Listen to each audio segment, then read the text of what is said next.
ഹൃദയത്തിൻ പന്തിയിലാരോ വിരൽ തൊടും മൃദുലമാം നിസ്വനം പോലെ ഇലകളിൽ ജലകണം ഇറ്റു വീഴും പോലെ ഉയിരിൽ അമൃതം തളിച്ച പോലെ കരളവിലോലം നിൻ കാലൊച്ച കേട്ടു ഞാൻ അറിയാതെ കോരിത്തരിച്ചുപോയി അറിയാതെ കോരിത്തരിച്ചുപോയി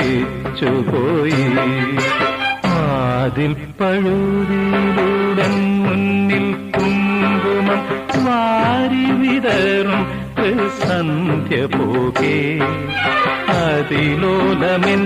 ഇടനാഴിയിൽ നിൻ കളമധുരമാം കാലൊച്ച കേട്ടു.